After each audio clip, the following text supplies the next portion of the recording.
Charlie was the type of person when we went to the deer lease, he would disappear and you knew he was working on something.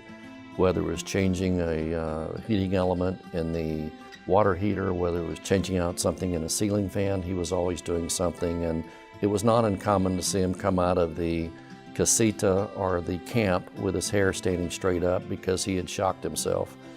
And he said, I can handle 110, but 220 really kicks my rear end.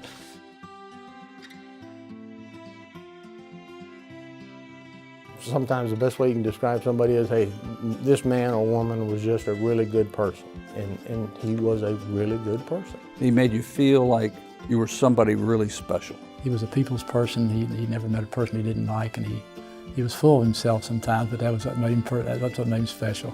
He has this infectious personality that people are just drawn to him.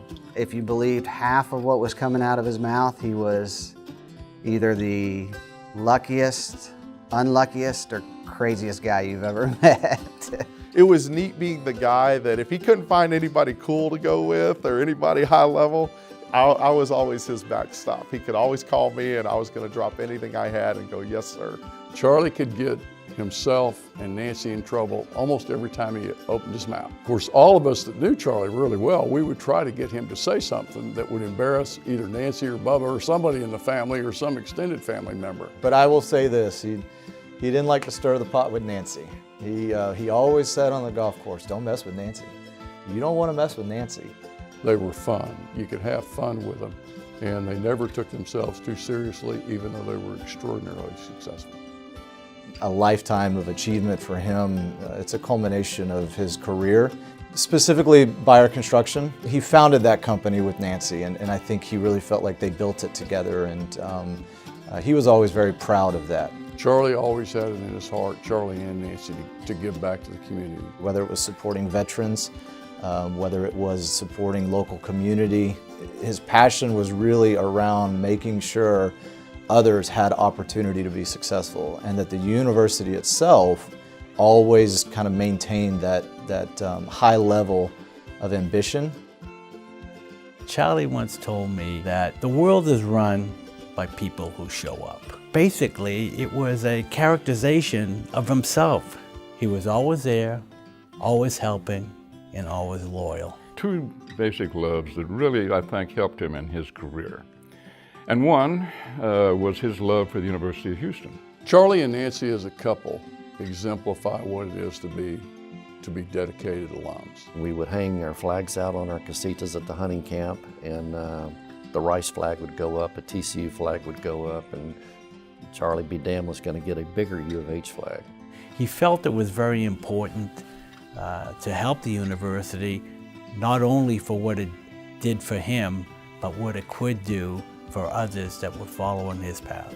If you wanted to get something accomplished, if you needed to raise some money, if you needed to have an event, Charlie was the guy that you called to get it started. So one of the first things that he and Nancy did with the Beyer Lecture Series in civil engineering, that was a tremendous gift that they made to allow the department to bring in notable speakers, talk about civil engineering and industry and what was going on, what's the latest in technologies and research. Beyond that, he was a significant donor. He and Nancy made a great gift to the new engineering building that is currently standing right now. When we told Charlie and Nancy that we were going to throw a party to celebrate the demolition of the Y building, he said, I'm in, I'm going to sponsor it, and I only have one rule: don't run out of beer. And we had a party that attracted over 500 alums, and Charlie was right there leading on the charge.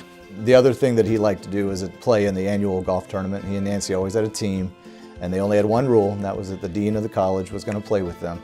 I'd get out there and I'd be digging trenches in the fairway, and he just came up to me, he put his hand on my shoulder and said, "Don't worry, Dean, I'll carry you." But how can you find a better friend that, you know, plays golf, hunts, fishes, drinks single malt scotch, and smokes great cigars? He was just a guy's guy. So what does it mean that he's being given the Lifetime Achievement Award? I don't think anybody deserves better. He was University of Houston next to President Couture. It's well deserved, and I know Charlie would be He'd be extremely proud to receive it, and I'm sure he's looking down right now, just kind of smiling, saying, yeah, I got you.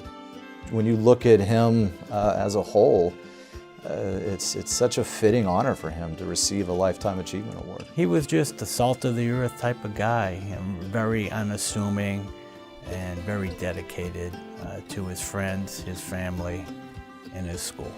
And between the two, the university and his wife, he's been a success. And we're all proud to have known him. You're really fortunate in life, I think, when you meet someone or get to know someone who you admire and respect, but both personally and professionally. And you're also even more fortunate and I think lucky to be able to work with someone for 25 years. That person was Charlie Beyer. He's just like not only good friend, but he's just like a father for us. I know we miss him. We miss him a lot. So we will never forget Charlie. Charles, if you're listening to me, I want to tell you that if after you finish getting playing golf wherever you are, if they're serving McCallum, you're in heaven.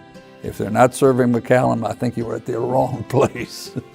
I can't say enough what he has meant to me and meant to a lot of people. There's not a day that goes by I don't talk to somebody about you, and we wish you were here.